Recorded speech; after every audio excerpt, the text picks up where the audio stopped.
Estamos agora prontos para começar, pelo que peço à Ana Santiago que abra o debate seguinte.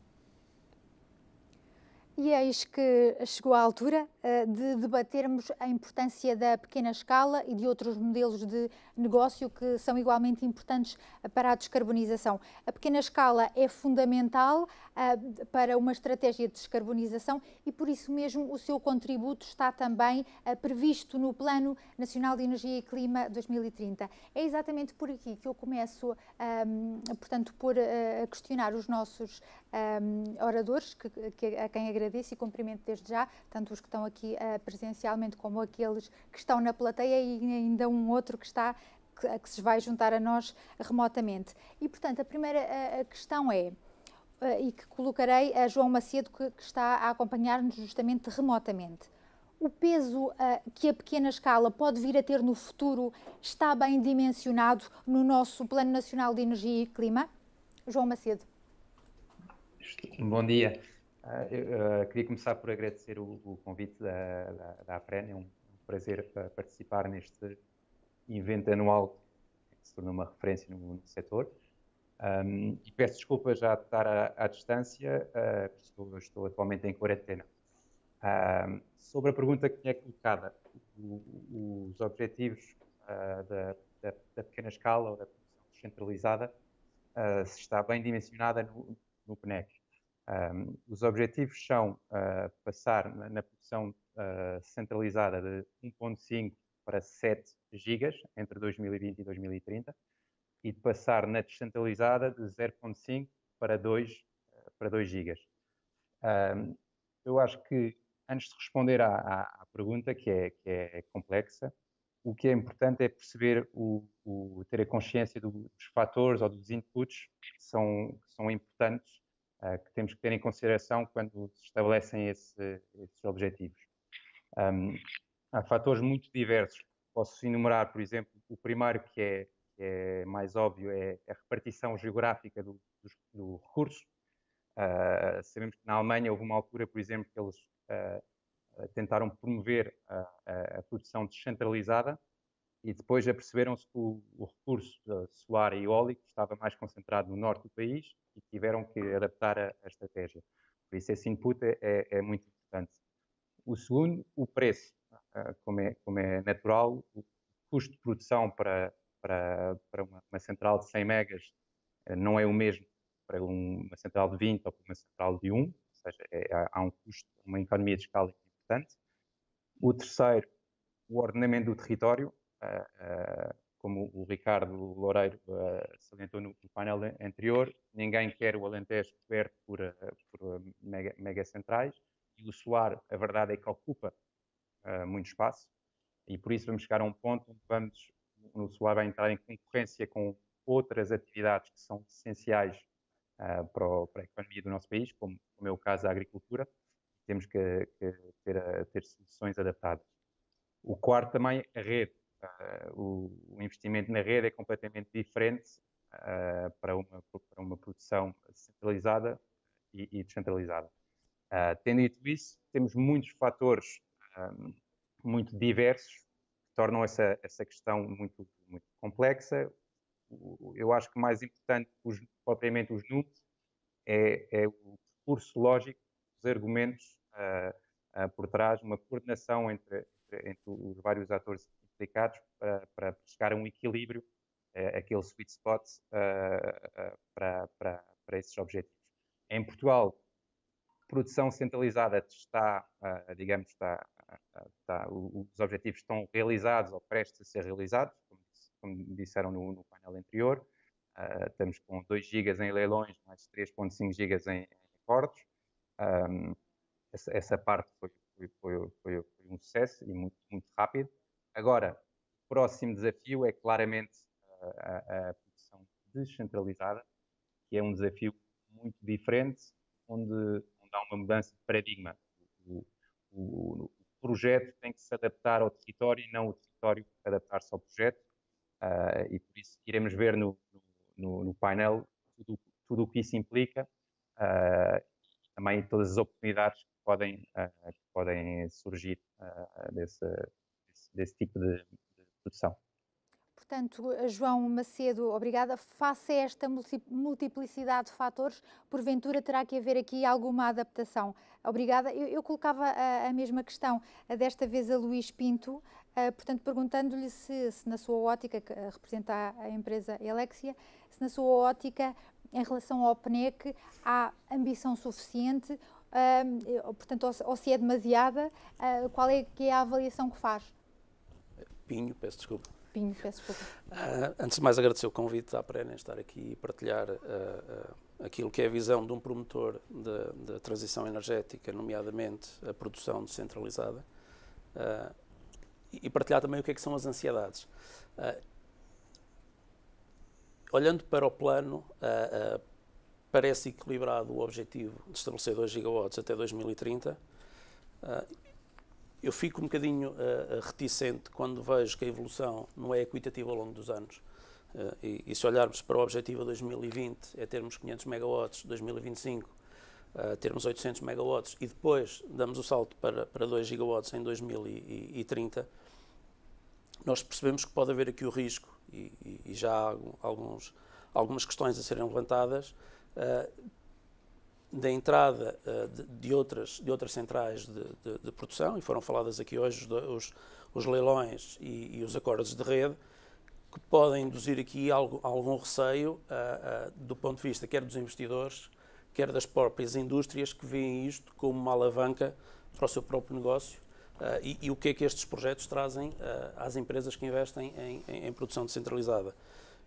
Isto é um mecanismo que pode potenciar a coesão, e deve ser visto também assim, mas para além disto, ajuda as empresas que investem neste tipo de projetos a perceber a energia como um todo, não só a parte da produção de energia, mas associado a isto, a eficiência energética. Porque, criando a consciência nestas empresas, isto alavanca todos os outros aspectos da transição energética. Portanto, eu diria que o plano é relativamente ambicioso, é execuível, e neste momento estamos a falar à volta de 450 megawatts até ao fim do ano em produção descentralizada, mas é preciso também falar no gargalo que existe neste momento, que é todos os promotores, toda a expectativa que é criada do lado, principalmente dos industriais, quando decidem dar o passo em frente e avançar com o projeto, têm a expectativa de 2 meses, 3 meses a ver a construção de um projeto, e depois comissionar o projeto e começar a usufruir dessa energia, mas a verdade é que há aqui gargalos do ponto de vista de regulação, do ponto de vista de inspeção, de certificação dos projetos, que cria aqui alguma fricção, quer para promotores e investidores, que obviamente têm medo desta indefinição, mas também das expectativas que estão criadas nos industriais, e isto pode ser, este gargalo pode de alguma forma induzir aqui algum medo e algum atraso na implementação destes projetos. Ok, portanto, há algum receio, mas está otimista quanto à concretização, portanto, dos objetivos. Otimista nato, portanto. Muito obrigada, Luís Pinho. Passaríamos para uma segunda questão que tem que ver com a regulamentação que já foi publicada sobre o autoconsumo coletivo e comunidades energéticas. E eu iria perguntar, desde logo, a Carlos Sampaio, que se encontra aqui na plateia, se considera que toda esta regulamentação que já foi implementada é suficiente para dar resposta à necessidade do mercado e à evolução tecnológica de forma a que possam ser implementadas. Bem, de facto, quando nós pensamos em distribuída, com certeza também temos que pensar em flexibilidade, em inovação, em democrático, em interativo. E, de facto, o novo Decreto-Lei, o 162, vem dar muita resposta a todas estas necessidades. Por isso entendemos que realmente este Decreto-Lei caminhou para o sítio correto. Contudo, refletindo se as coisas estão a correr relativamente bem ou relativamente mal, eu destaco aqui 3 grandes bullets. Do ponto de vista conceitual, ainda há muito trabalho a fazer. Nomeadamente, por exemplo, definições tão simples como o que é potência instalada, o que é potência nominal, o que é potência de interligação, o que é potência de injeção na rede, ainda são conceitos que ainda estão todos muito no ar. E isso está-nos a causar muitos problemas, porque cada um interpreta à sua maneira. Por outro lado, também do ponto de vista um pouco conceitual e algo mais abrangente, quando se opta por soluções diferentes, e estou a pensar, por exemplo, quando se tenta sombrear um parque de estacionamento com painéis fotovoltaicos, há muitas interpretações sobre, principalmente a nível de câmaras, o que é isso? É uma edificação? É uma instalação definitiva? É permanente? Está sujeito a pagamento de taxas? Está sujeito a licenciamentos? Cada câmara tem tido a sua interpretação.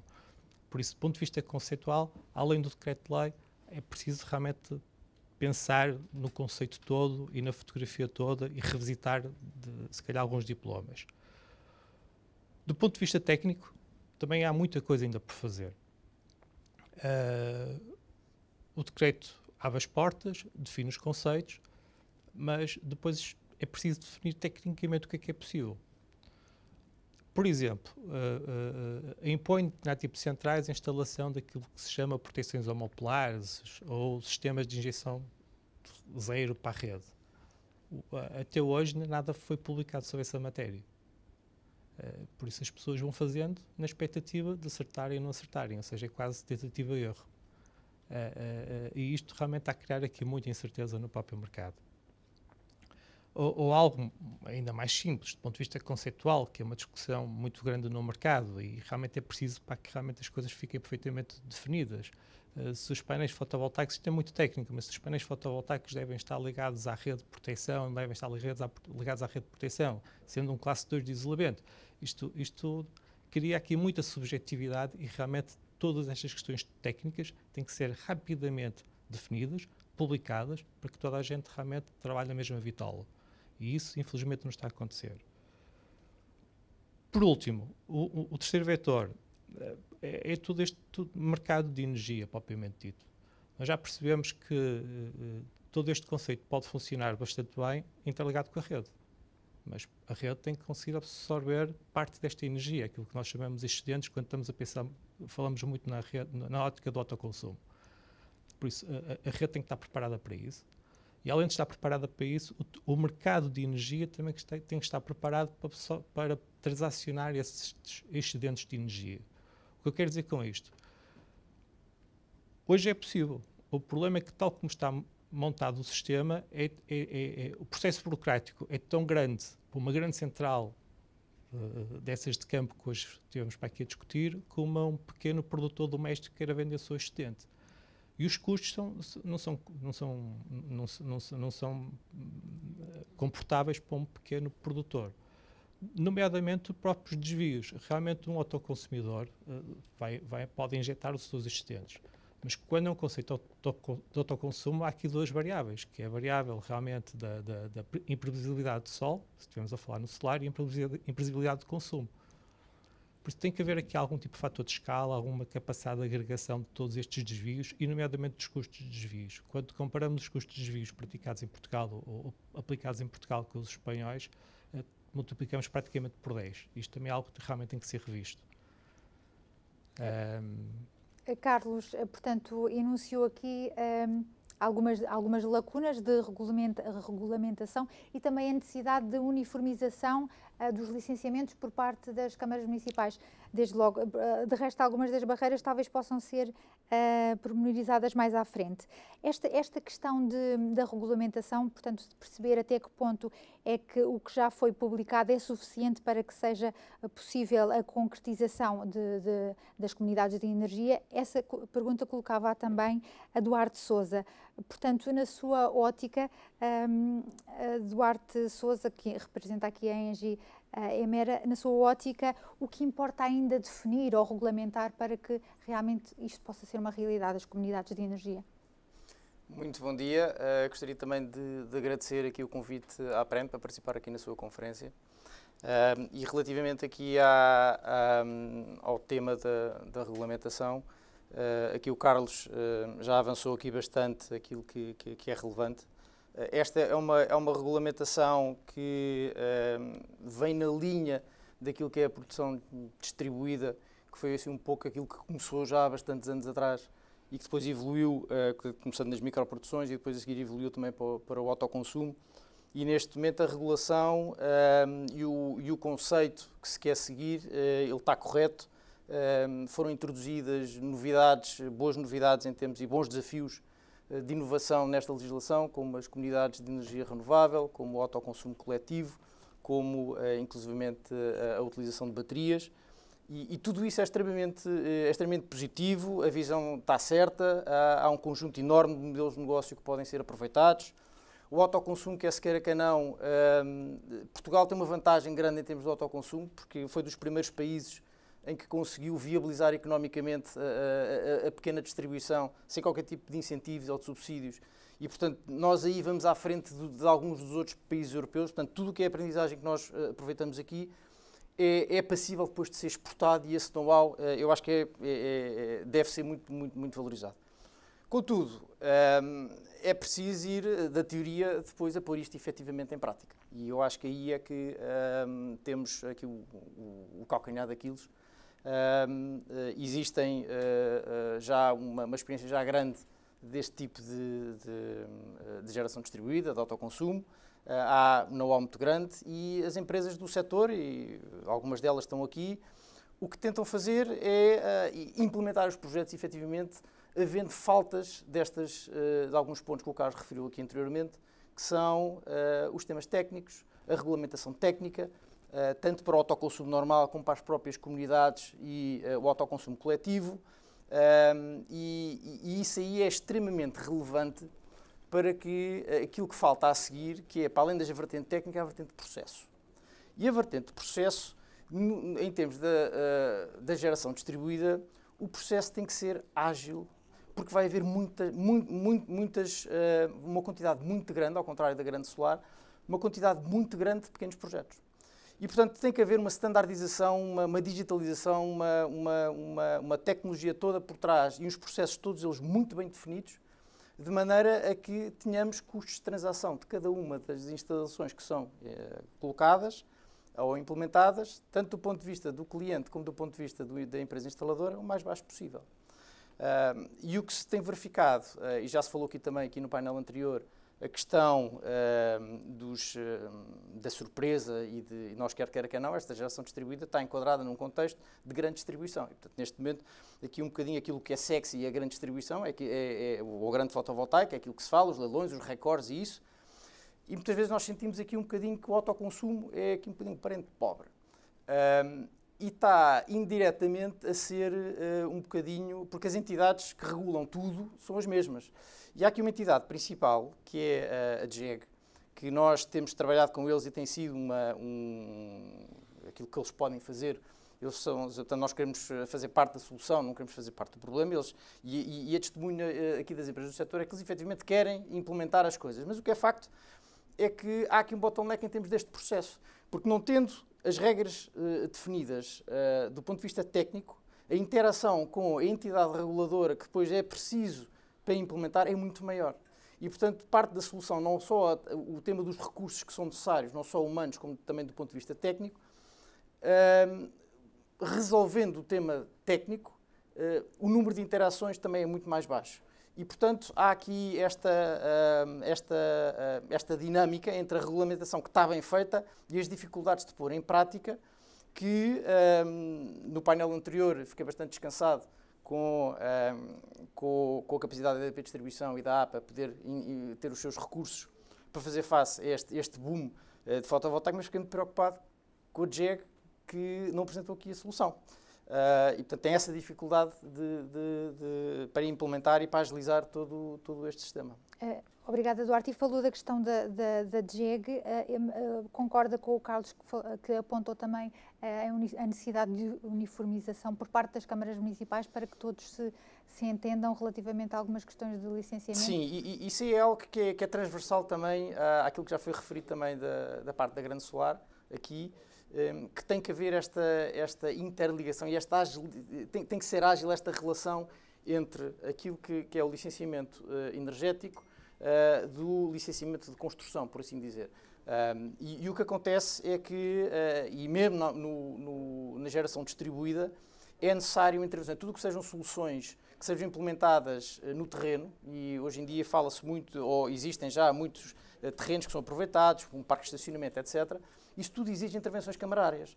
E, portanto, para além de somar o prazo, e aqui que o Luís já estive a falar, o prazo do próprio licenciamento, mais o prazo da própria licenciamento municipal, que envolve depois todas essas entidades, pode levar a que o empresário, o cliente, que olha para esta solução fotovoltaica e como qualquer obra que faz, portanto, não está à espera de esperar um ano para poder ter o sistema a funcionar, isso poder afastar e atrasar a implementação deste tipo de sistemas para conseguirmos chegar a estas metas dos 2 gigawatts. Muito bem, Eduardo, obrigadíssimo. Essa será certamente uma barreira e vamos passar justamente para outros constrangimentos que se identificam no desenvolvimento de projetos de pequena escala. E essa questão que a coloco agora a Francisco Pinto, que está aqui na plateia e que representa a Resul. Francisco, quer enunciar algumas destas barreiras que não são poucas? Bom dia, antes de mais, muito obrigado também à APREN pelo convite. Ana, obrigado também pela questão. Sem dúvida que existem mais barreiras, as principais, ou as mais prementes, eu diria que não só o Carlos como o Duarte já referiram, que é sem dúvida, e sublinhando ainda mais, a questão da entidade que gera um pouco o nosso licenciamento, ou o licenciamento dos nossos projetos, que é a Direção-Geral de Energia. Portanto, eu diria que a situação é caótica, é uma barreira, é uma grande barreira, não tem nada a ver com a capacidade das pessoas, tem a ver precisamente com o número de pessoas, portanto, muito poucos meios humanos para fazer face a todas as exigências, não só da distribuída, como também da centralizada, porque as pessoas são as mesmas. E são muitos projetos e requer efetivamente muita capacidade, e nós que estamos todos os dias com reuniões a tentar ajudar, a tentar encontrar formas de resolver os problemas, sentimos que também eles próprios têm muitos problemas, e depois também não só a capacidade humana como também a capacidade informática, como o Duarte bem referiu. Isto vai requerer processos quase que automáticos online, como a própria legislação já o prevê, e a anterior também já o previa, mas que para podermos ter uma boa base informática a funcionar, para que os projetos sejam licenciados de uma forma quase que automática, dentro, obviamente, dos parâmetros legais, a própria base informática tem que ter capacidade de dar resposta. E até dou um exemplo, por exemplo. Nós tivemos uma muito positiva evolução de legislação face à anterior legislação e à nova legislação, mas, obviamente, a nova legislação, dentro daquilo que é, por exemplo, o autoconsumo individual, que é quase igual àquilo que era antigamente, mas mesmo assim introduziu aqui ligeiras nuances, mas ligeiras nuances completamente sem expressão nenhuma do ponto de vista técnico ou regulamentar. Só que essas ligeiras nuances têm que ser transitadas no portal para a nova realidade, de acordo com a nova legislação. E essa transição, portanto, a legislação saiu em janeiro, não é? Não, saiu antes, mas enfim, entrou em prática em janeiro. Muitas dessas alterações necessárias na base informática para que possa ser possível introduzir essas alterações ainda não aconteceram e, portanto, eu diria assim, bom, a nova legislação é positiva, mas do ponto de vista do licenciamento, como a base informática não se adequou a essas pequenas alterações, os projetos não podem sair de uma pretensão, porque algumas questões não estão ainda resolvidas da base informática. Portanto, não querendo, enfim, centrar só na Direção-Geral de Energia, este eu diria, mas que é o grande problema que nós sentimos atualmente.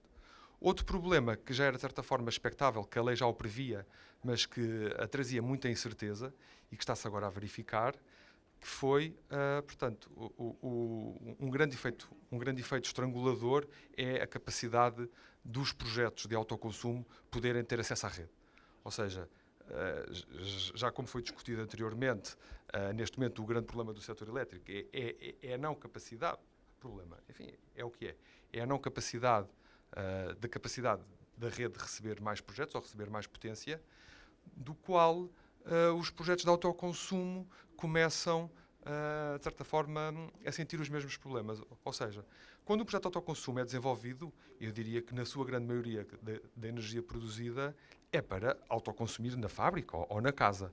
Mas convenhamos que existem horas de almoço nas fábricas, existem domingos em que, obviamente, a fábrica para a produção e o sol continua a brilhar ao domingo, em que poderá haver alguma injeção ou poderá haver algum excedente de energia que pode ser resolvido de duas formas. Ou nós limitamos a instalação para não poder injetar na rede e essa energia é simplesmente desperdiçada, ou nós abrimos as portas à rede para esta pequena quantidade de energia em momentos pontuais seja efetivamente injetada na rede. A lei permite esta situação, estamos agora a sentir a dificuldade que é, só após o projeto estar todo desenvolvido, em termos do ponto de vista do promotor e do cliente, o projeto estar aceito, em que vamos fazer o registro na Direção-Geral de Energia, em que o processo depois é colocado para parecer de ambos os operadores de rede, e neste momento tivemos, há cerca de um mês atrás, a notícia de que simplesmente todos os projetos de autoconsumo foram cancelados. Portanto, não foi dada... foram cancelados aqueles que tinham injeção na rede. Portanto, não foi dada a opção, ok, não se pode injetar, mas eu posso injetar até quanto? Ou não posso injetar nestas horas, poderei injetar naquelas horas. Enfim, não foi esclarecido nada, estamos à espera de esclarecimentos, mas basicamente todos os projetos foram cancelados. E isso, obviamente, eu entendo que muitos dos projetos já estariam em fase quase prontos para começarem a sua instalação. Portanto, não sei o que é que vai acontecer, estamos em conversas com as entidades para perceber se isto vai ser assim ou se vai haver mais flexibilidade. Lá está, a palavra flexibilidade tem que haver e nós também a defendemos e, portanto, é um efeito estrangulador, mas que estamos a tentar desenvolver. Os outros efeitos gargalo, enfim, a regulamentação, a falta de regulamentação, requerem, mais uma vez, em cima da falta de meios da Direção-Geral, daí entendemos que não existe, ou alguma regulamentação tarda em ser publicada, em parte por causa também dessa falta de meios, mas é um facto que ela existe, portanto, há projetos que eu diria que podem estar a ser feitos, sem ter a certeza se estão a cumprir a regulamentação ou não, até porque ela não existe. Enfim. E pronto, e como tudo, há que manter, para que não seja gargalo, há que manter a estabilidade regulatória o máximo possível, porque os projetos não se desenvolvem num ou 2 meses, desenvolvem 100 anos, e portanto há que manter essa estabilidade para que não seja um fator também limitante. Obrigada, Francisco. O Carlos referia há pouco que, portanto, referia-se também às exigências, portanto, que são pedidas a um projeto de autoconsumo, se calhar mais pequeno, não é? Faça um projeto de grande dimensão. Eu perguntava-se ao Duarte se concorda com, e se identifica esta também como uma barreira. Portanto, este desequilíbrio, não é? Face ao que é exigido a uma empresa, se calhar está a desenvolver um pequeno projeto, faça um grande projeto. Eu respondo-lhe isso em termos do licenciamento camarário, isso é mais puro das verdades. E pior que isso, muitas vezes nós estamos com a pequena produção, com sistemas de 100 kW, ou 200 kW, ou 300 kW, em que é preciso instalar no terreno, como eu lhe estava a dizer recentemente, e que esse processo de licenciamento é encarado nas câmaras exatamente igual a um processo de licenciamento dos grandes. E não existe aqui uma discriminação positiva, ou é preciso bater muito na mesma tecla para ter essa discriminação positiva, para que, do ponto de vista do licenciamento, a Câmara perceba que um autoconsumo é diferente de um grande parque que vai estar permanentemente a injetar energia na rede. Mas aqui, em termos dessas... o encarar o autoconsumo exatamente igual àquilo que é a grande solar é o que está a acontecer neste tema da atribuição de pontos de rede. Portanto, eu acho que aqui é preciso introduzir um fator de diferenciação positiva, uma discriminação positiva no autoconsumo. E eu até trouxe aqui alguns números, porque se eu quero instalar um sistema acima de 1 megawatt, por exemplo, portanto, existe na legislação um regime simplificado até 1 megawatt e depois acima do megawatt. E acima do megawatt, tudo entra exatamente no mesmo processo, ou no mesmo procedimento da grande solar. E um autoconsumo é diferente de uma grande solar. Um grande parque vai estar permanentemente a injetar energia na rede. Um autoconsumo, o que vai estar a fazer, como o Francisco disse, é estar a maior parte do tempo a produzir onde a energia é consumida. Não é? E depois a injeção na rede é extremamente relevante. Eu posso lhe dar aqui só fui ver uns números aqui à Direção-Geral de Energia e do autoconsumo que nós temos hoje em dia instalado, são 205 megawatts, dados a agosto. A percentagem de energia produzida por estes 205 megawatts até agosto, 6% foi aquilo que foi injetado na rede. E, portanto, não se pode encarar um autoconsumo que injeta 6% na rede, e muito provavelmente aos domingos, provavelmente aos feriados, ou quando uma indústria entra em manutenção, com todo o outro sistema, toda a grande solar que neste momento compete pela rede e que há uma enorme procura, não só pelos leilões, e aqui não foi referido esse aspecto, mas também os leilões é só acima de 10 megawatts.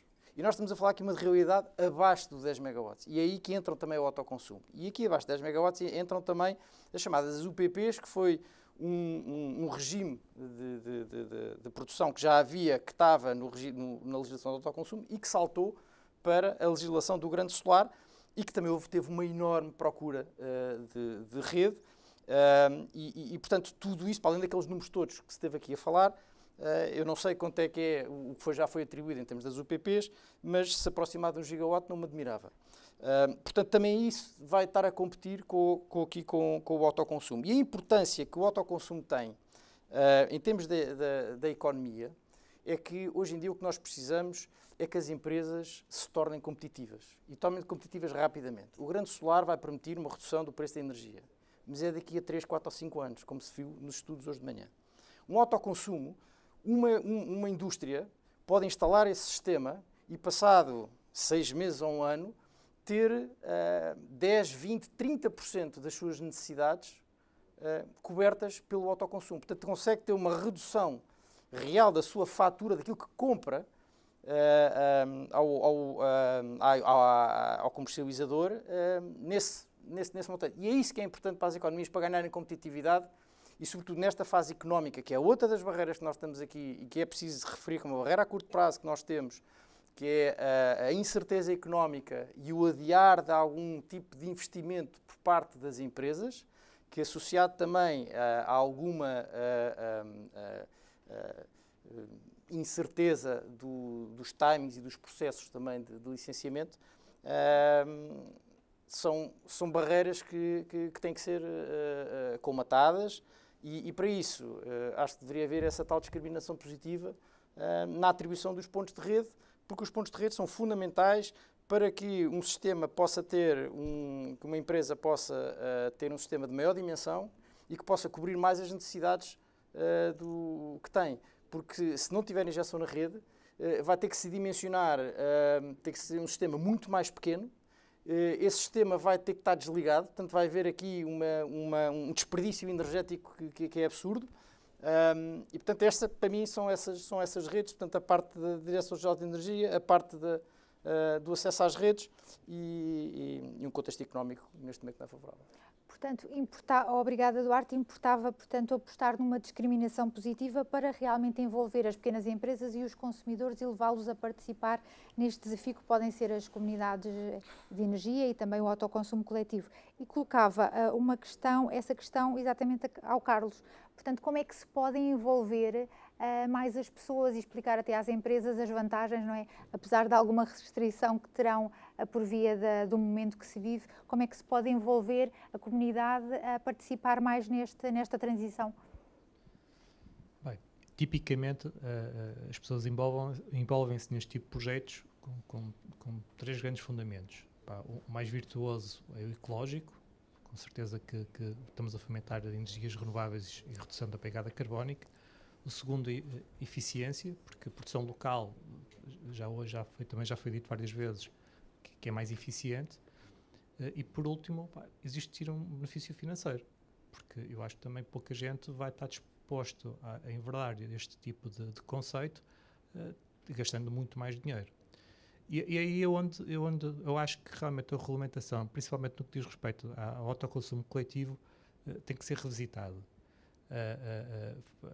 O conceito foi criado no Decreto-Lei, e muito bem, mas agora tem que ser realmente revisitado para que realmente possa se tornar mais abrangente e o grande benefício possa ser realmente repassado a essa comunidade que, para mim, tal como está, não está assim tão claro como isso. Nós podemos pensar em comunidades muito simples, um painel, uma central fotovoltaica e 2 participantes dessa comunidade, mas também podemos pensar em comunidades muito complexas, ou seja, várias centrais de renováveis a pertencer a essa comunidade, muitos utilizadores dessa energia, ou seja, consumidores de energia, pontos de carga para a mobile elétrica, sistemas de storage coletivos, e tal como está, isto não funciona, ou seja, esta matriz de partilha, tal como aquela foi pensada de uma forma muito simplista para comunidades muito pequenas e que provavelmente não se consegue extrair muito valor. Realmente esse tipo de matriz de partilha eu acho que deveria ser muito liberal, deveria pertencer a cada entidade gestora dessa comunidade para ser liberal em definir a matriz que otimize essa comunidade ao seu máximo, como é que vai ser, como é que é a partilha, se aproveita o storage, se não aproveita o storage, hora a hora, a troca de energia entre pares, ou seja, realmente tudo isto realmente devia ser possível e neste momento não é, infelizmente. Como mensagem final no que diz respeito a este aspecto realmente nós percebemos que tem que haver regulamentação para que realmente o setor funcione. Mas essa regulamentação também tem que ser relativamente liberal para que realmente apareçam novos modelos de negócio, para que realmente a inovação subsista. E não parece que estejam criadas as condições para que realmente a inovação e os novos modelos realmente apareçam. E para mim o ponto-chave é o fator de partilha e como é que essas redes mais comunitárias possam ser geridas daqui para a frente. E Carlos, acredita que vai ser possível, que o legislador vai permitir essa liberdade, essa criatividade em termos de partilha? Eu espero que sim, porque tipicamente aqui, e eu já fui falar também várias vezes, renovável e a procura tem aqui um problema, que é a gestão da oferta e da procura. Quando eu tenho sol, provavelmente não tenho consumo, e quando tenho consumo, provavelmente não tenho sol. Esta gestão comunitária, e realmente com storage e com mobile elétrica, abre-nos aqui uma porta brutal, porque realmente nós localmente podemos resolver grande parte dos problemas. E já agora, e resolver parte dos problemas da própria rede de distribuição, como falamos já, tal como já foi dito. Por isso sim, é um caminho que deveria ser muito explorado e, acima de tudo, para abrir a liberdade aos players, aos stakeholders, para realmente explorarem novos caminhos. Nos restringir a modelos muito restritivos, tal como está a acontecer. Nomeadamente o aproveitamento daquela eletricidade que não é usada, não é, pelas indústrias de que o Francisco falava. Também é um ponto chave a aproveitar, não é? É uma lacuna que deveria ser resolvida, Francisco. Quando temos as indústrias, não é? Quando não consomem, não estão a consumir, poderiam eventualmente estar a injetar na rede, aproveitando essa energia, essa eletricidade renovável. Certo, e isso é já algo que é previsto na lei. A lei assim o prevê. Aquilo que, enfim, que estes modelos poderão de certa forma ajudar e no que toca, por exemplo, às comunidades de energia, que obviamente uma comunidade de energia só é uma comunidade se puder injetar energia na rede, os excedentes da rede, porque cada autoconsumidor há de autoconsumir a sua energia, mas é uma comunidade precisamente porque o excedente de um determinado autoconsumidor pode ser de alguma forma, através da rede, ser integrado ou ser consumido por outro membro da comunidade de energia, o tal excedente. Se não for possível injetar energia na rede para os projetos de autoconsumo, porque a rede não tem capacidade, obviamente não existem comunidades de energia. Isto parece-me que é óbvio. Portanto, eu diria, e pegando um bocadinho o que o Duarte estava a dizer, há que ser dada uma ordem de mérito aos projetos de autoconsumo, não só para permitir a viabilização das comunidades de energia e das coletividades de energia, mas também para, enfim, introduzir esta energia que vai ser produzida de qualquer das formas, introduzi-la na rede, com todos os benefícios que isso pode trazer. Portanto, eu diria que a capacidade da rede tem que ter sempre um buffer para que a injeção de energia da rede de um sistema de autoconsumo nunca seja, enfim, sobre determinadas condições muito específicas, um fim de linha qualquer, que realmente possa ter problemas para a rede, mas que essa não seja, ou que não deveria ser a limitação dos projetos de autoconsumo. Muito bem, obrigada, Francisco. Esta questão da participação dos cidadãos colocava também a Inês Campos, que representa a Copérnico.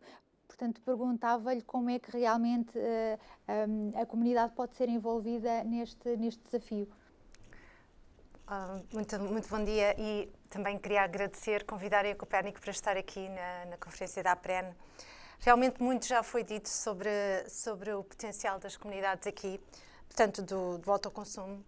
A Copérnico, como se calhar sabem, foi a primeira e única até agora comunidade de cidadãos, cooperativa de cidadãos a nível nacional, que é exclusivamente, portanto, gerida por cidadãos, que são todos os cooperantes que financiam os sistemas de energia que a cooperativa financia. E, como tal, temos estado muito focados em apoiar as comunidades de energia, sobretudo desde a nova lei. E temos muitos membros que estão interessados em desenvolver comunidades. E, portanto, temos uma noção muito bottom-up, se quiserem, de quais são as grandes barreiras e o potencial também das comunidades. Claramente já foram aqui faladas em várias grandes barreiras. Simplificar o processo burocrático é sem dúvida um problema. A questão das tarifas de acesso à rede também, sobretudo para os pequenos e para as pequenas comunidades. Aqui nós também sentimos que os nossos membros têm necessidade de ter... faria muita diferença se houvesse uma linha de resposta, de atendimento da JEG direta aos cidadãos. Isto até podia acontecer também a nível municipal, e acho que isso com também, se calhar, campanhas de informação e de sensibilização, porque aqui o que se tem é um grande potencial, mas quem está atento a isto são as pessoas que já estão vendidas, que já estão interessadas em trabalhar na transição, em dar o seu contributo para o processo de descarbonização. Portanto, há aqui muito espaço para aumentar a adesão e o interesse dos cidadãos. Eu acho que este potencial, este interesse, também é mais uma motivação para depois simplificar todos estes processos burocráticos e repensar a legislação no sentido de tornar mais acessível o desenvolvimento de comunidades.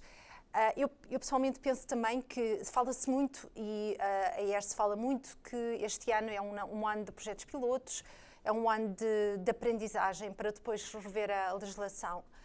O que era interessante, a meu ver, era haver uma linha de financiamento para estes projetos de piloto, que os próprios condomínios, pequenas comunidades pudessem concorrer. Portanto, queremos esses projetos pilotos, mas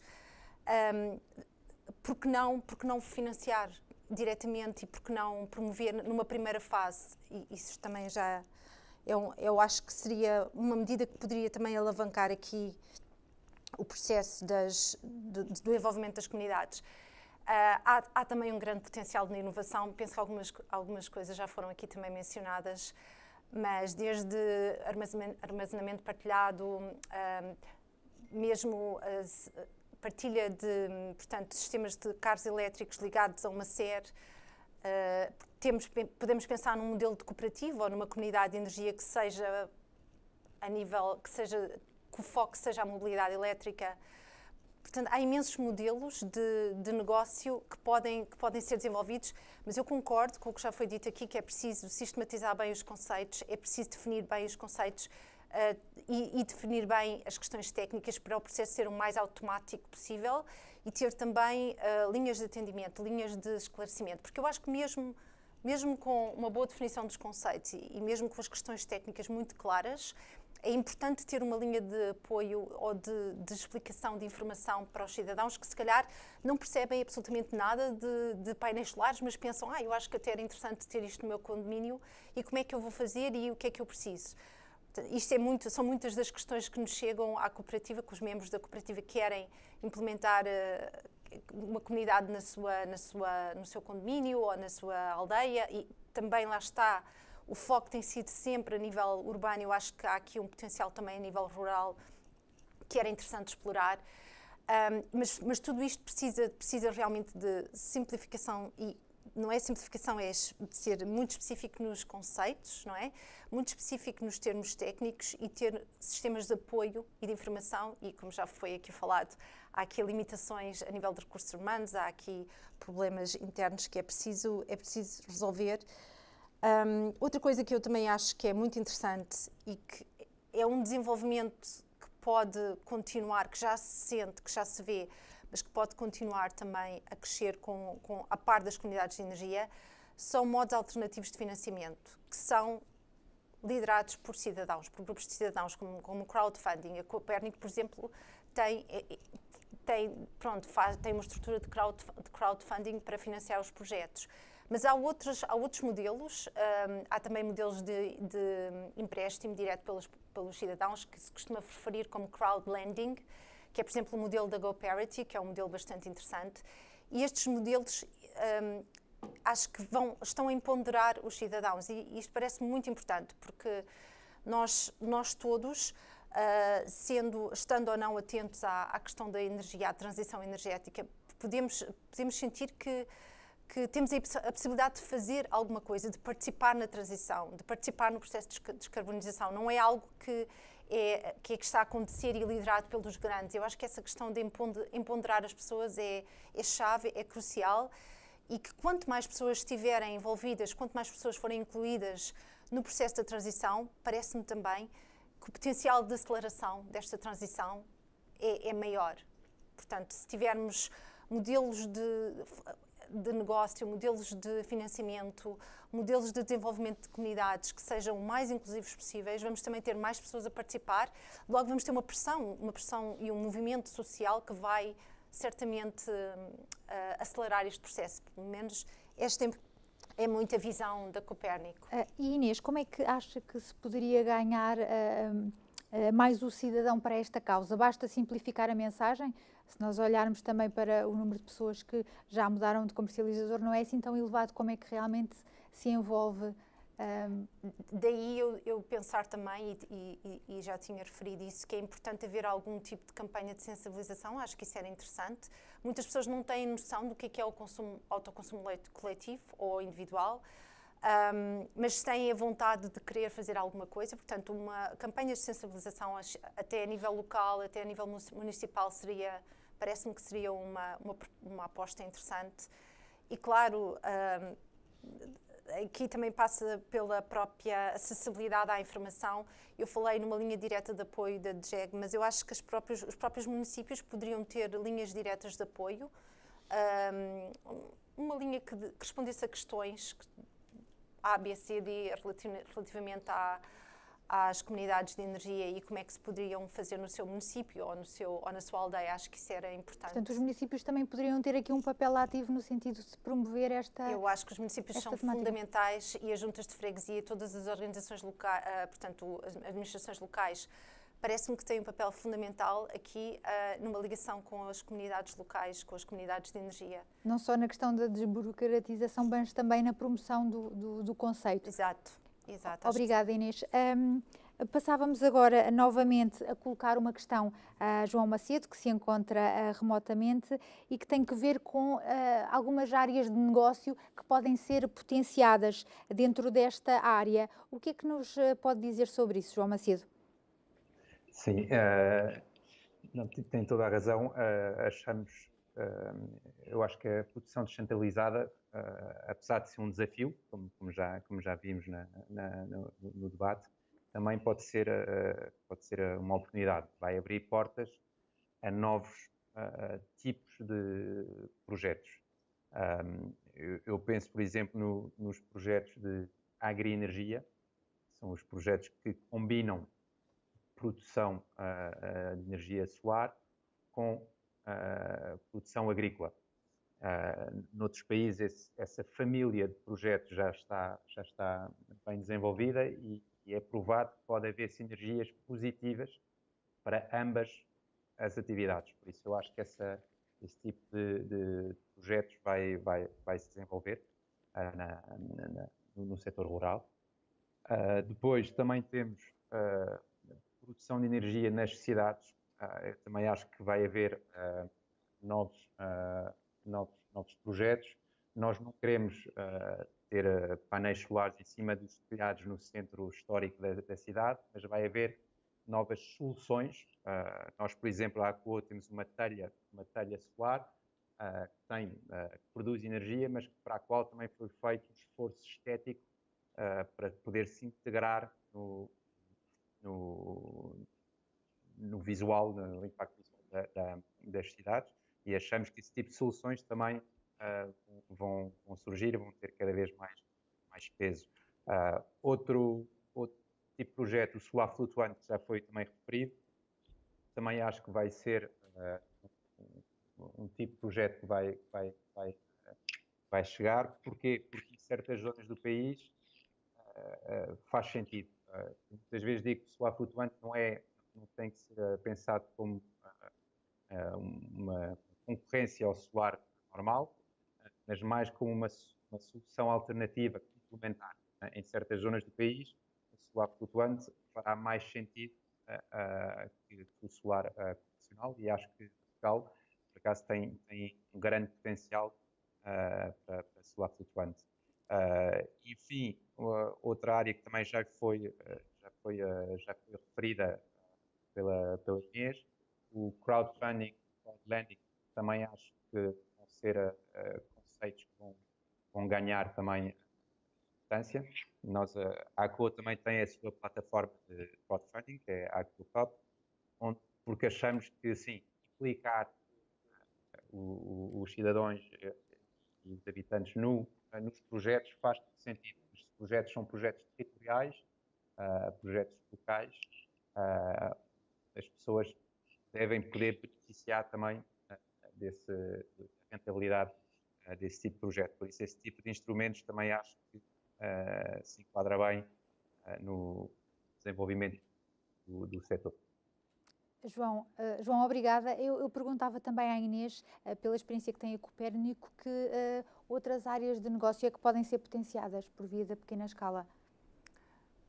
Eu já falei aqui no crowdfunding, crowdlending, eu penso também a nível da eficiência energética e envolver os cidadãos em programas de eficiência energética. Claro que há muitas dimensões a nível da literacia energética também, portanto, questões mais soft e desenvolvimento de novas tecnologias de demand-side management, por exemplo, com softwares livres que sejam muito user-friendly e que possam ser adotadas por comunidades. Eu acho que há imenso potencial. Na minha visão, há um grande potencial de inovação desde questões mais tecnológicas a económicas e sociais. Acho que nestes três campos encontramos muitas sementes de novos modelos que já existem, um pouco por toda a Europa também, e que têm um potencial enorme de se desenvolver e de criar aqui uma nova dimensão do que é a transição energética. Exato. Obrigada, Inês. Falou na questão da eficiência energética, têm sido lançados, até porque não estamos a falar só, têm sido lançados alguns programas de apoio direcionados para o cidadão, mas não têm assim uma taxa de execução tão alta como seria possível. O que é que acha que entrava? É o financiamento que se pressupõe da parte do cidadão e que é bastante elevado? São alguns... Eu acho que é sobretudo a questão financeira aqui. O que a Copérnico tem feito muito nós temos feito... nós temos vários grupos locais a nível nacional e fazemos sessões que nós chamamos de Tupperware e que a ideia é dar informação básica sobre eficiência energética, coisas que se possam fazer sem grande investimento aos nossos membros e também dar informação sobre linhas de investimento, de financiamento que existem a nível fora da cooperativa, não é? Mas como cooperativa, a Copérnico não financia diretamente... não se foca diretamente na eficiência energética. O foco da Copérnico é na produção e agora, mais recentemente, na comercialização de energia. Obrigada, Inês.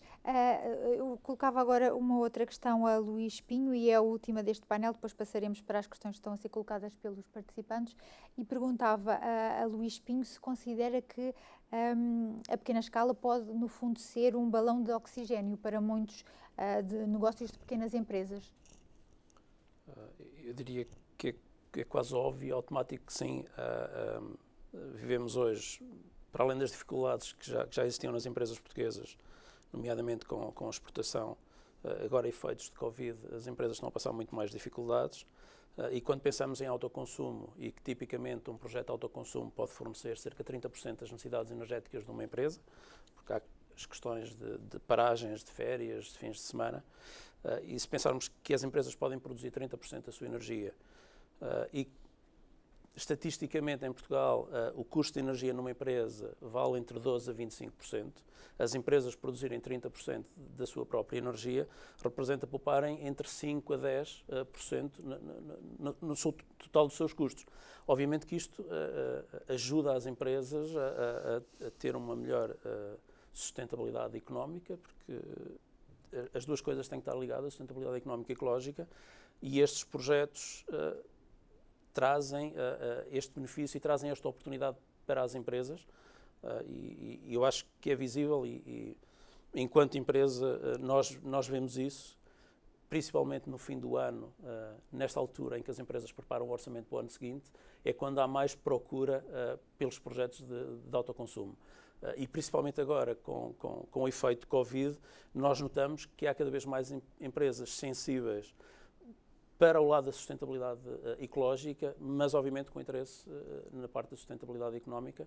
Portanto, sim, estes projetos podem ajudar muitas empresas e mais do que ajudar as empresas distribuídas ao longo do país. Não concentrar apenas nos benefícios das grandes centrais, nas zonas de maior densidade populacional e industrial, mas levar estas vantagens a todas as empresas do norte a sul do país, do litoral ao interior, e ajudar estas empresas a ser economicamente mais sustentáveis e ajudá-las a conseguirem ser mais competitivas lá fora, para além do que isto gera também postos de trabalho deslocalizados, ou seja, estes pequenos projetos construídos ao longo do país trazem mão de obra local e procuram mão de obra depois para a operação e manutenção destes projetos. Portanto, há aqui mais do que um benefício económico e ecológico para as empresas, mas também de criação de postos de trabalho, e vemos isso nas empresas de energia neste momento.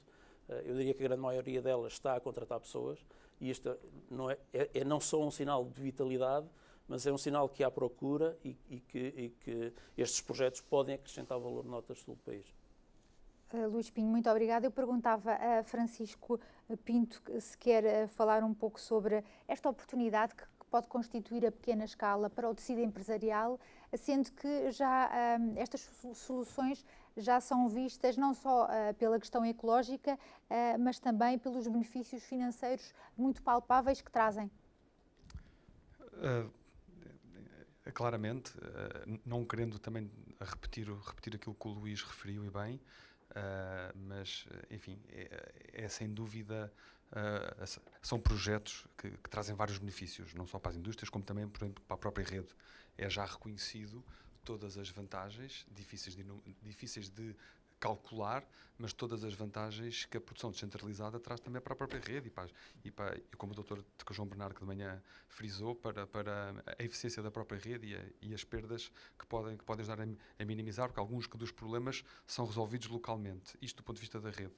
Do ponto de vista da economia e do tecido empresarial, ou das pessoas, neste caso, como o Luís referiu e bem, cria enormes vantagens do ponto de vista tecnológico, know-how, conhecimento que traz para as empresas uma série de instaladores de bairro, locais, enfim, que acabam por conseguir desenvolver a sua atividade na sua comunidade, porque instalam no dono do café, no amigo do dono do café, e acabam por criar ali alguma atividade económica muito interessante e know-how com conhecimento superior, portanto, com alguma capacitação.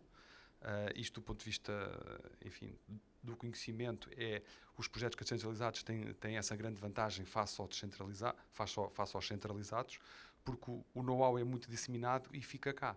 A maior parte dos projetos centralizados, enfim, sem grande conhecimento, eu diria que não são muitos deles que são investidores terceiros, são investidores estrangeiros, que desenvolvem os projetos e depois, enfim, tem alguma engenharia, obviamente, no desenvolvimento, mas depois apenas traduz a operação e manutenção. E os projetos descentralizados não. Há uma capacitação enorme. E por último, outra grande vantagem para as indústrias, e este ponto é efetivamente muito importante frisar, é toda a redução de custos, todo o aumento de competitividade que cada vez mais se requer para o tecido empresarial português para que possa competir cada vez mais e melhor lá fora. E, portanto, o custo de energia é algo que pesa muito na fatura dos custos das indústrias, e nós aqui não só estamos a conseguir reduzir, e muito, porque hoje em dia, enfim, verificamos no mercado que o payback deste tipo de sistemas é já inferior ao próprio payback da própria atividade económica daquela indústria, portanto reduz, é muito positivo para eles, e, portanto, e não só tem esta redução de custos importante, como também tem uma estabilização destes custos, porque é previsível, o investimento é CAPEX, foi feito, ou quase todo é CAPEX, foi feito ao início, e, portanto, depois o custo por quilowatt-hora de cada quilowatt-hora autoconsumido é estável. Portanto, existe uma grande previsibilidade. Mas o que verificamos que é também muito interessante é, a partir do momento em que se consegue, de certa forma, convencer um cliente ou uma indústria a avançar para este tipo de projetos, ele fica com uma awareness muito maior para os consumos de energia. E, portanto, nós vimos hoje em dia clientes a decidir investir, ou eles próprios, ou investidores que partilham o risco e partilham o custo de instalação com eles. Portanto, eles ficam muito mais atentos aos seus próprios consumos, às suas próprias curvas de consumo e começam cada vez mais a olhar para o resto dos equipamentos da fábrica, a pensar em medidas de eficiência energética, que é muito interessante e o país bem que precisa. Portanto, em medidas de eficiência energética, ou alterar equipamentos que funcionam a gás ou que funcionam a outro tipo de combustível, não é? Começam-se a eletrificar muito mais, porque sabem que têm a produção fotovoltaica que lhes vai colmatar cada vez mais essa alteração para equipamentos elétricos, como também lhes faz, porque tipicamente os projetos fotovoltaicos criam sistemas de monitorização, não só da produção fotovoltaica, mas também dos consumos da fábrica. E, portanto, começam a ter informação muito mais detalhada que dos consumos, que os faz efetivamente alterar não só os hábitos, para hábitos muito mais eficientes, muito mais poupados, como também, como estava a dizer há pouco, alterar para equipamentos cada vez mais eficientes, enfim, porque têm essa awareness, porque têm essa visão, porque o fotovoltaico, de certa forma, despertou ali o sentido de eficiência energética e de poupança. Portanto, o acesso à informação também facilita a alteração de comportamentos. Obrigada, Francisco. Passávamos então para as questões que têm sido colocadas remotamente pelos participantes que nos veem em casa ou no local de trabalho, e vamos começar pela primeira, que se refere à intervenção que fazia de manhã o professor Peças Lopes sobre as perspectivas de consumo.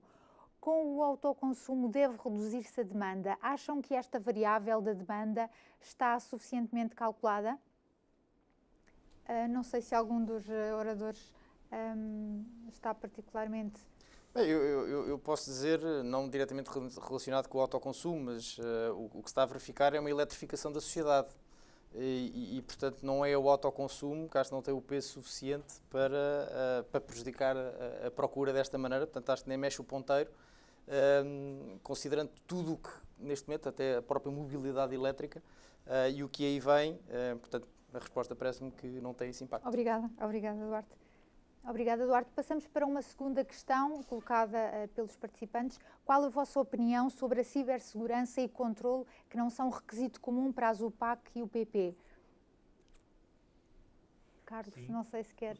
Posso responder, é tema, de facto é tema. A maior parte destas centrais fotovoltaicas estão interligadas com sistemas de monitorização. Eles estão interligadas com sistemas de monitorização, estão acessíveis da nuvem. E se não houver muita prudência no acesso a estas centrais, sim, os inversores podem ser manipulados e podem ser alterados, parametrizações, colocados fora de serviço, coisas desse género. Mas por isso sim, há uma preocupação que todos os players neste setor precisam de ter isto como um grande bullet, não só de agora, mas já há uns anos esta data. Muito bem. Obrigada, Carlos. Mas já agora, isto passa muito pela formação e dos players. Porque e aí também realmente é preciso tornar este setor um pouco mais dinâmico, um pouco mais organizado e haver mais informação. Principalmente a nível dos pequenos instaladores, a maior parte desses pequenos instaladores montam os painéis fotovoltaicos como uma espécie de uma caixa de legos e ligam à internet e já está. E muitas vezes não conseguem cautelar, nem sequer sabem cautelar precisamente que o software ou a monitorização traz um password standard de fabricante e fica assim por toda a vida. Só que essa password de fabricante é standard para toda a gente. Por isso, por vezes, torna-se fácil realmente entrar nesses dispositivos. Realmente aqui é necessário fazer um trabalho corporativo de todos os intervenientes. Deve ser acautelada essa questão de segurança. Muito obrigada, Carlos. Passamos para uma terceira questão.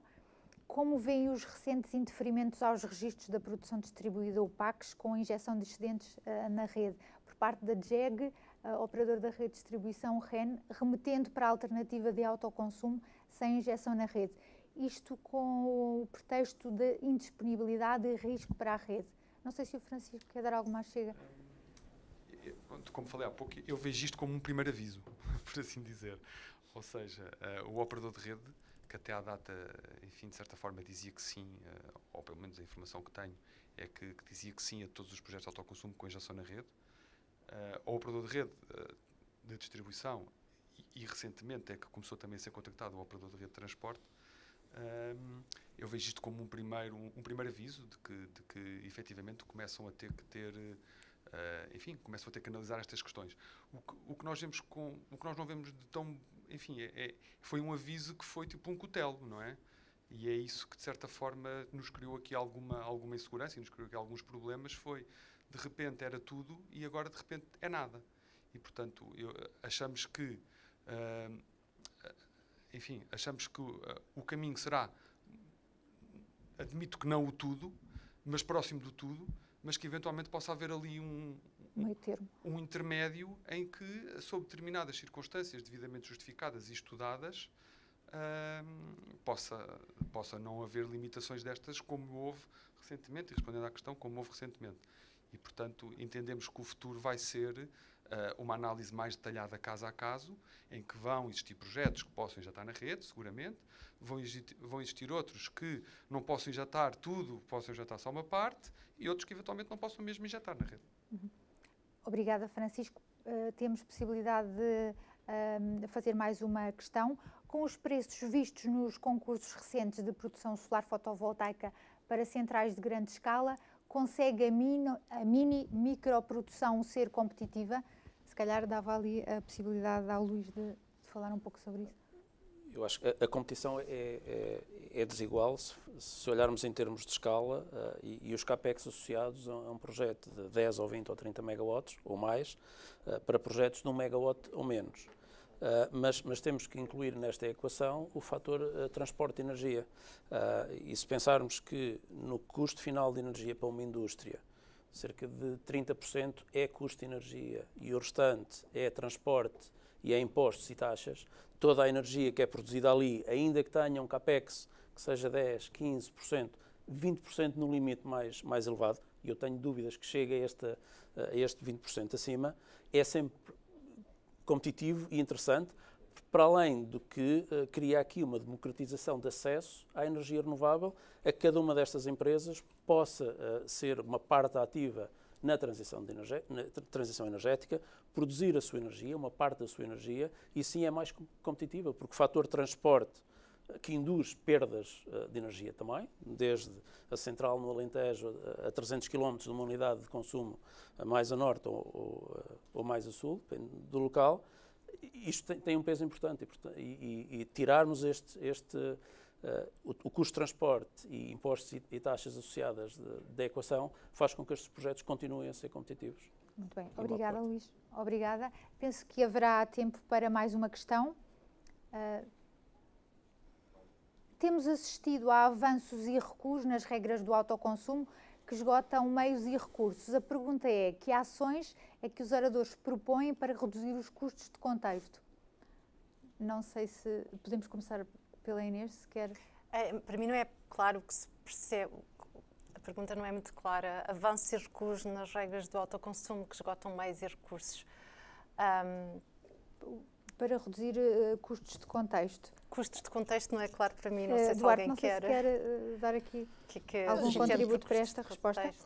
Isto aqui eu acho que tem a ver com a cada entrada de novas regras. O sistema não está preparado, e quando se fala sistema estamos a falar das entidades que gerem este sistema, nomeadamente, volto outra vez a falar, penso eu que tem a ver com a Direção-Geral de Energia e a falta de capacidade. O que faz é que traz disrupção e traz ineficiência ao sistema, traz muitas horas dedicadas a temas que não são produtivos e que não trazem valor acrescentado, horas ao telefone a ver se alguém atende a Direção-Geral de Energia, a resposta que não vem. E, portanto, tudo que é novidade e que não está devidamente definido nas regras técnicas, nos processos, etc., vai criar ineficiências e aumentar os custos de transação, por assim dizer. Portanto, acho que é por aí. Eduardo, obrigada. Sobre os custos de contexto, o Francisco penso que quer dizer alguma coisa? Sim, só para acrescentar, eu diria claramente aqui a operacionalização ou o correto funcionamento do portal do autoconsumo é o fator-chave. E é isso que tem que haver uma aposta clara da Direção-Geral. E eles sabem a questão, portanto, eles identificam perfeitamente a questão. Mas não só para lhes tirar custos ou para lhes tirar cargas, carga administrativa que têm e que é muita, porquê? Porque o portal não sendo automático, supostamente o portal devia ser automático, tudo automático.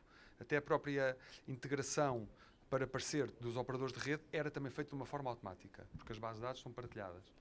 E, portanto, mas ao isso não funcionar, lá está, ou nós adequamos o portal à nova legislação ou às alterações e adequamos rapidamente para depois conseguir libertar os meios e os custos das pessoas envolvidas, ou então vamos estar sempre nisto, porque depois, como não é automático, tudo é manual, enfim, retira-se o automatismo, passa a ser tudo manual, todos os custos sobem exponencialmente, para não falar que depois, sendo manual, ficam parados, porque não há capacidade para dar resposta manual.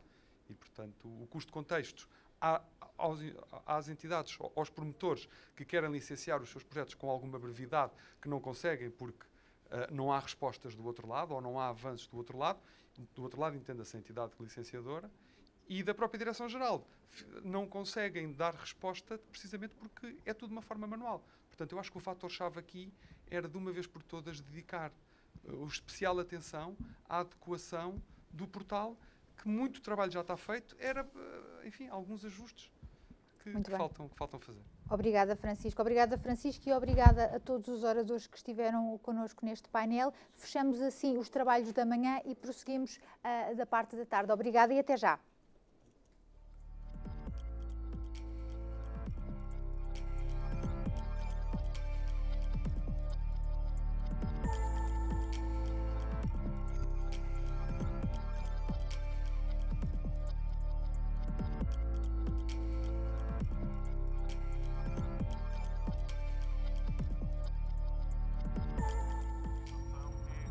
A humanidade enfrenta agora uma crise global sem precedentes, talvez a maior da nossa geração. No entanto, a eletricidade renovável de Portugal não para. Os nossos associados continuam a trabalhar, gerando energia renovável para que pessoas, famílias, hospitais e empresas que se encontram em atividade recebam todos os dias a eletricidade que precisam para garantir o normal funcionamento da sociedade. Unidos e cumprindo todas as recomendações da Direção-Geral de Saúde, estamos no terreno por si e por Portugal. Devemos agir de forma rápida e decisiva enquanto país e sociedade. Por essa razão, a APREN continua mais do que nunca empenhada na defesa e proteção do setor das renováveis, para que a eletricidade verde não falte. Fique em casa, a nossa energia chega a si. Afinal, nesta reta final da manhã, temos ainda a possibilidade de entrar em contacto com José Donoso, que é o diretor-geral da União Espanhola Fotovoltaica, que cumprimento desde já e que ontem não pudemos ouvir por questões técnicas que limitaram a sua participação. Eu tinha agora três questões, aliás, duas questões muito rápidas para colocar a José Donoso. A primeira, e agradeço a sua presença, a primeira tem que ver com a expansão do fotovoltaico na Ibéria nos próximos 20 anos. Eu pedia-lhe que pudesse traçar o cenário futuro, portanto, tendo em vista aquilo que considera que vai ser a expansão do fotovoltaico.